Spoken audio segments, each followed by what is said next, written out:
Bom, nós fizemos o convite para partilhar alguma proposta que vamos submeter, portanto, ao Presidente da República, que visa efetivamente contribuir para alguma solução do problema instalado. Primeiro, nós continuamos a insistir que a solução está na verdade eleitoral. Este é o primeiro aspecto, que se faça tudo por forma que editais e atos que foram enviados tenham uma confrontação transparente. Transparente significa que atores externos ao Conselho Constitucional, mas admitidos, aceitos por lei, tenham que participar, como é o caso de mandatar todos os partidos políticos, de jornalistas e observadores. Este é o primeiro aspecto que nós insistimos e estaremos a insistir sempre. Havendo, portanto, provas de que há dificuldade de trazer uma verdade eleitoral, nós entendemos que tem que haver uma auditoria forense que visa responsabilizar aos autores, portanto, deste problema. Agora, chegado a esta fase, estamos a falar que temos um impasse, portanto, das eleições. Temos um impasse, temos que encontrar uma solução. Aí onde vem, portanto, a nossa proposta. A proposta fundamentalmente seria que tenhamos que desenhar como país princípios essenciais para algum diálogo. Não é? Este é um aspecto fundamental. Tenhamos que ter algum formato específico do diálogo, depois poderei explicar isso. Tenhamos que identificar o problema número 1. O país tem muitos problemas, mas especificamente neste momento, quais são os problemas que nós temos? Qual é o problema fundamental que nos coloca no estágio atual? Temos que identificar claramente isso e depois soluções, portanto, baseados neste problema identificado. Com relação aos princípios do diálogo, é importante que nós nos reconheçamos que somos todos desta pátria e, efetivamente, as soluções dos problemas que temos devem advir de nós mesmos. E reconheçamos que as soluções que procuramos não são para o partido A, B ou C, mas são para o povo moçambicano. Reconheçamos que efetivamente nos interessa, isto como princípio, nos interessa só e só a verdade, progresso e desenvolvimento deste país. Penso que são aspectos muito fundamentais, entre outros. Se formos ao formato do diálogo a haver, nós temos que ter clareza de dois atores fundamentais.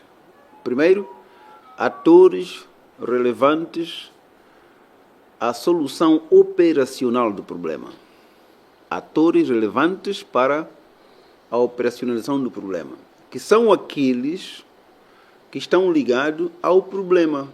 Vamos lá dizer, se falamos da fraude eleitoral ou sonegação à democracia, quem que faz essa sonegação à democracia?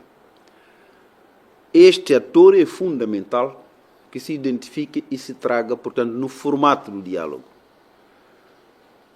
Se nós tivermos que dizer que, olha, vamos chamar,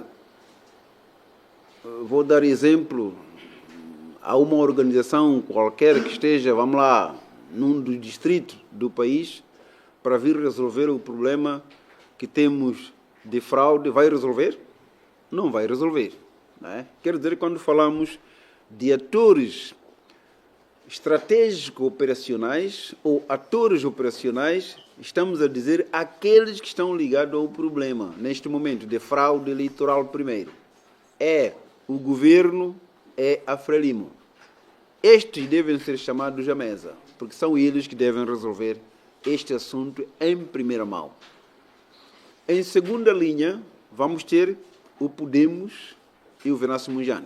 são atores fundamentais para estarem na mesa, porque são estes que de facto reclamam a vitória. São estes que convocam e podem desconvocar as manifestações. São estes que de facto reclamam 138 assentos, praticamente, na Assembleia da República e 54% do seu candidato. Quero dizer aqui que os atores relevantes que estamos a referir na nossa proposta significa incidir naqueles que, primeiro, causam o problema e aqueles, como consequência, reagem contra o problema causado, ainda que seja em representação de todo o povo. Esses atores são fundamentais. O terceiro grupo de atores são atores estratégicos, relevantes para a solução do problema, mas fundamentalmente estratégicos e não são operacionais. Aí estamos a falar de todos os partidos políticos, têm palavra a dar. Estamos a falar da academia, falamos da sociedade civil de uma maneira geral, sobretudo organizações socioprofissionais que esse país tem, os médicos, os advogados, etc. São relevantes também para a mesa de conversação. Mas eles não podem decidir pelos assuntos operacionais do formato necessário para alguma conversão, para algum diálogo. É muito importante identificar isso, porque senão seria dizer que, vamos lá dizer, o camponês pode resolver os problemas que estão no hospital. Aí estaremos, portanto, a trocar as coisas. Portanto, é muito importante este ponto na nossa proposta, portanto, de conversação para se encontrar solução. E quanto ao problema? Para nós, o problema é, de facto, sonegação à democracia, fraude eleitoral. Tem que se identificar muito bem a viciação dos resultados eleitorais, não é? O enchimento, praticamente, de urnas. Isto vem por baixo de toda uma sonegação à democracia, uma sonegação de convivência, portanto, de pessoas da mesma pátria. Este é o problema fundamental. E as soluções que devem advir devem também estar em consonância com estes problemas. Por exemplo, como solução, nós temos excessivos poderes do Presidente da República, que ao mesmo tempo é Presidente de um partido político. Sendo Presidente da República, é o mesmo Presidente de um partido político e presente, portanto, das instituições que administram os processos eleitorais, é difícil que ele não, digamos, não inspire ou não seja elemento direto da partidarização destas instituições, que depois, no fim, cometem fraudes. Então, é preciso resolver este assunto. Não é? Pode-se resolver por várias vias. O sistema, digamos, semi-presidencialista, que os outros ensaiam. Mas outro aspecto é a criação de condições para a autonomização real dos poderes do Estado.